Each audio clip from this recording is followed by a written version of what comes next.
So, Saints Row the 4th is out. Well, 4 is out. The sequel to 2011's Saints Row the 3rd. Over the years, the games have gotten significantly cheesier and more tongue-in-cheek, which culminates with Saints Row 4 trying to make out with your brain. First of all, I guess I'd better get the plot out of the way. You play the boss of the 3rd Street Saints, a street gang that have skyrocketed to media celebrity, and by the end of the 3rd game, have an arsenal and the firepower to essentially take on the world. So where does that go from there? Of course, you become President of the United States, and then you have to defend the White House from aliens, and then you get superpowers. Here, use this to test out that stop thing. Do I just slam my foot down? Yep, and the blast wave will hurt them and throw them back. If there's one thing though that you have to get used to if you're gonna play Saints Row, it's the over-the-topness, and I've had a go at it and it's definitely over the top. Saints Row 4 is an open world game. With that, you get your assorted checklist of vehicles, all of which are made obsolete with the addition of the movement superpowers. Apart from the rare instances that you're required to drive a vehicle, once you get the super sprint, you're just gonna use that.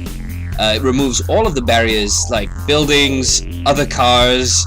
You can generally just go wherever you want, whenever you want, so why would you shackle yourself to a hunk of metal? You're also going to be fighting a wide variety of enemies, which means you get a wide variety of weapons with which to do this.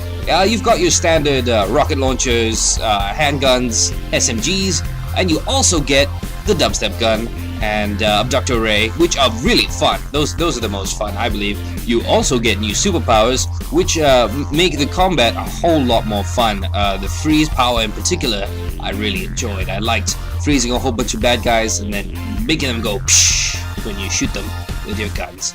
There's also been a lot of talk about these new powers in a lot of the game developer videos. The word verticality was thrown around a lot. I'm still not sure that's a real word. That word was thrown around probably in reference to the super jump and wall climb powers that you get. And I guess they meant those puzzle jumpy towers were supposed to be a bit of a challenge. Unless, of course, you get a plane and fly over to the top of each of them to just solve the puzzle.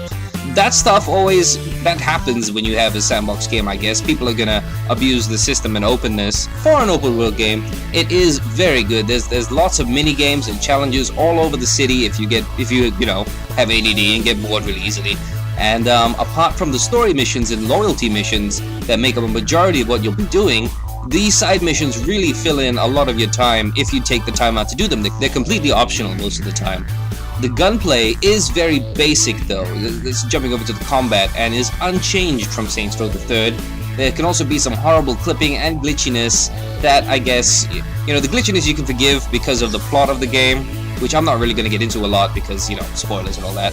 But the main storyline will take about 10 hours to do if you rush through it. But if you throw in some of the side missions and stuff on the way, you're going to make it a bit longer, and it's going to be fun if you do that, trust me. Now the plot, I don't know if I can honestly say that the plot ever takes itself seriously. It's always over the top, it's always crude, and a lot of the time it is hilarious. When it's not, they just move on to the next joke, which I like, I got a robot! Along the way, you will collect various crew members and do their loyalty missions, which unlock their own superpowers. Basically meaning that you can have 3 superpowered badasses running around on your side missions. Then there's the loyalty and rescue missions in themselves, and are usually filled with references either to earlier games in the series or to pop culture and other video games. What bugged me while playing through it all though was, where can this go from here? I mean, how can they get even more over the top than this? But you don't stand a chance. One shall stand, one shall fall. Why throw away your life so recklessly, Saint? In conclusion, Saints Row 4 is a good time. That's all it is. You'll feel like a badass, racing through the streets and climbing up buildings before gliding down to take care of some alien scum. You'll laugh when you discover little Easter eggs and secrets hidden all over the map like flying broomsticks.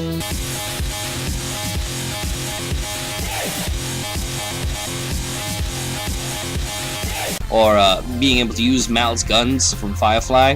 Special mention must also be made for the soundtrack. The radio stations have an eclectic mix of tunes to go along with your wholesale slaughter, and a game that begins with Aerosmith blasting away as you disarm a nuke definitely gets a plus. But most importantly, you're gonna end up having a lot of fun with Saints Row 4. And really, isn't that what gaming is all about?